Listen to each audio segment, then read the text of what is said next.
My name is Vaidulok Tuhin. At first, I would like to thank my honorable course teacher, Professor Dr. Mehdi Hassan Khan. The role of prostaglandins in ruminant reproduction is my presentation topic. Now, I would like to say something about it. That go to the slide. Introduction. Significance of reproductive efficiency in ruminants. Essential for maximizing livestock productivity and profitability. What are prostaglandins? Bioactive lipids acting as key regulation in reproduction. Involved in process like lipolysis, ovulation, and pregnancy maintenance. Focus of the presentation. Explore the role of prostaglandins in ruminant reproductive physiology. Highlight their application in livestock management and therapeutic intervention. Next slide. Prostaglandin biosynthesis derived from arachidonic acid through cyclooxygenase pathway. Type. Two type. Prostaglandin PGF2 alpha, prostaglandin E2. Site of production, uterus and ovarian tissue. Next slide. Mechanism of action. Role of PGF2 alpha in lipolysis, regression of the corpus luteum. Prostaglandin E2 involvement in ovulation and embryo implantation. Interaction with a specific receptor for biological effect. Next. Prostaglandins in the estrous cycle, regulation of lipolysis and follicular development. Synchronization of estrous cycle using PGF2 alpha. Importance in timed artificial insemination. Next. Prostaglandins and pregnancy. Role of prostaglandin E2 in pregnancy maintenance, prevention of lipolysis during pregnancy, crosstalk between prostaglandins in interferon, now in maternal recognition of pregnancy. Next. Therapeutic application.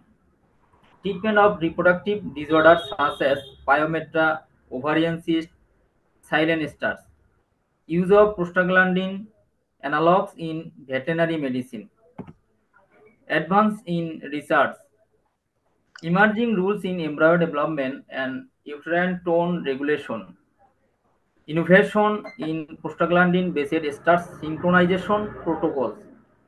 Genetic and molecular studies enhancing understanding. Next, challenges and limitation. Potential side effect of exogenous prostaglandin administration. Variability in response among different ruminant species. Cost consideration in large scale application. Next. Conclusion. Prostaglandins have biological and therapeutic roles. Importance of ongoing research for improving reproductive efficiency. Future direction. Precision livestock management. Thank you all. ধন্যবাদ। আচ্ছা শোনো, তুমি কি অন্য কেউ তোমার slide করতেছিল নাকি তুমি করতেছিলা? আমি sir.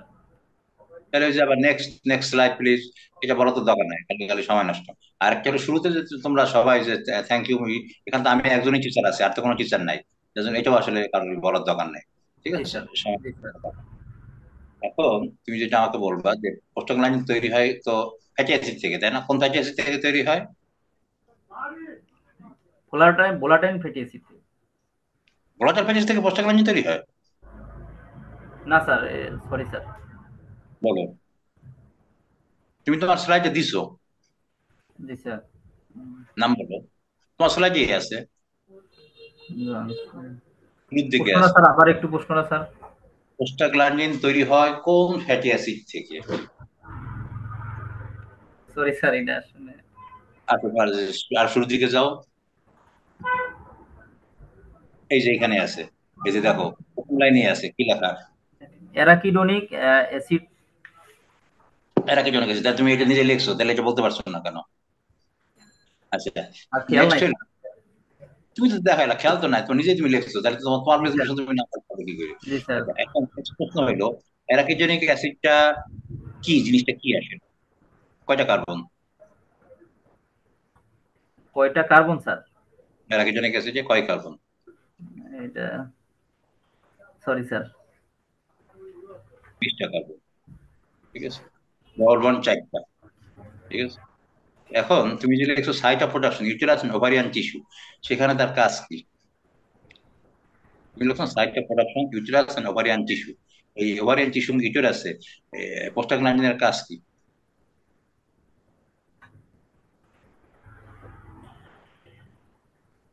Corpus luteum sir, lysis করবে, কর্পাস লুটিয়ামকে লাইসিস করবে স্যার। ঠিক আছে, ওভারিয়ান টিস্যুতে কি কর্পাস লিটিয়াম থাকবে?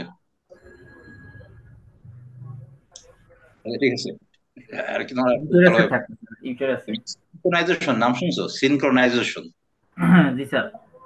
কি?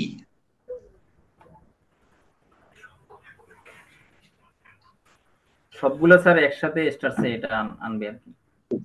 তাহলে এই ক্ষেত্রে প্রোস্টাগ্ল্যান্ডিন গুরুত্বপূর্ণ ভূমিকা পালন করে, জানো এটা? জি স্যার।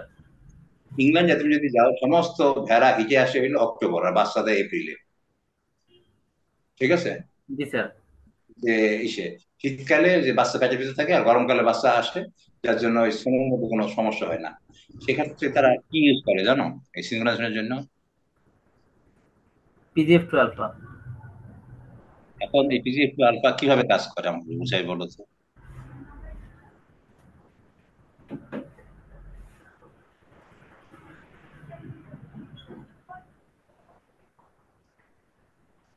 যদি আচ্ছা, ঠিক স্যার আছে, মানে কোনো গাভী যদি প্রেগনেন্ট থাকে, এটা মানে কর্পাস লুটিয়ামে আর কি কাজ করে, লাইসিস করে সরি। লাইসেন্স করে কিভাবে সে এই করবে, যে সিনক্রোনাইজেশন কিভাবে করবে? একসাথে দিবে স্যার, এআই দিবে, একসাথে এআই দিবে স্যার। যাক, তো কনসেপ্টটা তোমার অতটা ক্লিয়ার না। আচ্ছা, ঠিক আছে, আর তুমি ধরো দেখতেছো একটা গাভী বাচ্চা হবে, কিন্তু কোনো কারণে বাচ্চা হচ্ছে না, হইতে দেরি হচ্ছে বা বাচ্চা আটকে গেছে, সেই সময় তাকে তুমি কি ইনজেকশন দিবা?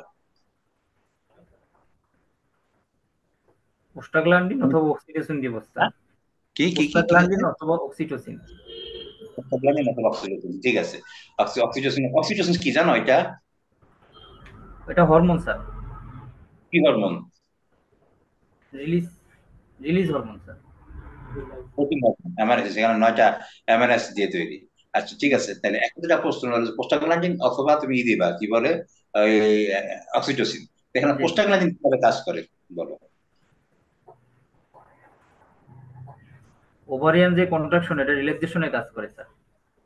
তো সেটা তো সার্ভিক্সে। তোমার সাইট অফ সার্ভিক্স। প্রোডাকশন, আমি তোমাকে প্রশ্ন করলাম যে তুমি এখানে লিখছো site of production uterus ovarian tissue, এক্ষেত্রে তো আমি তোমাকে এই প্রশ্নটা করলাম যে এক্ষেত্রে কিভাবে প্রোস্টাগ্ল্যান্ডিন কাজ করে, তুমি তো জানো, জানা পরে বলতে পারলে না কেন? স্যার এটা খেয়াল। ইউটেরাসে কি কনজাকশন বাড়া দিয়ে সেটা বাচ্চাটাকে বের করে দিতে সাহায্য করবে, তাই না? জি স্যার। এটা তুমি জানো, জানলে তাহলে না বলতে পারলে, মানে জানা জিনিস না বলতে পারার কারণ কি? আমি তো পড়ানোর বাইরে কোনো প্রশ্ন করতেছি না যে যে এটা তোমরা জানো না, কিন্তু তোমাদের কেন কোনো প্রশ্ন করলে ভয় পাও যাও আমি জানি না। অনেক আচ্ছা, হ্যাঁ, আর একটু সামনে স্যার, অনেকদিন পর স্যার প্রেজেন্টেশন দিতেছি তো স্যার, এই জন্য ভয় লাগতেছে। প্রেজেন্টেশন শিখতে হবে। জি স্যার। আচ্ছা, সামনে নেক্সট স্লাইডে যাও, নেক্সট স্লাইড স্যার। উপরে না নিচে স্যার? উপরে সামনের দিকে। আচ্ছা স্যার।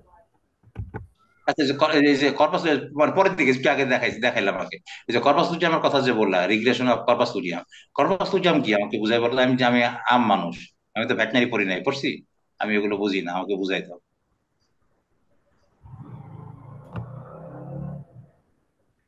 এটা স্যার, তো যে কোনো একটা লোক, তুমি যদি ধরো সবাই তো তোমার সাবজেক্ট বিশেষজ্ঞ না, তো যে সাবজেক্ট বিশেষজ্ঞ স্যার আসে যদি তোমাকে প্রশ্ন করে, তুমি তাকে বুঝাইতে হবে না? আমরা যখন ক্লাসে যখন কেউ আমাকে বললো যে স্যার এটা বুঝি না, আমরা তো বুঝাই দেবো, তুমি একটা স্পেশালিস্ট, তোমার প্রেজেন্টেশন এইটার উপরে, তো তুমি যদি কর্পাস লুটিয়াম না কেন তুমি রিগ্রেশন দিতেছো, কর্পাস লুটিয়াম জিনিসটাই চিনতেছো না, তাহলে হবে কি? আচ্ছা, প্রেগনেন্সিতে প্রজেস্টেরন হরমোনের ভূমিকা কি বলতো?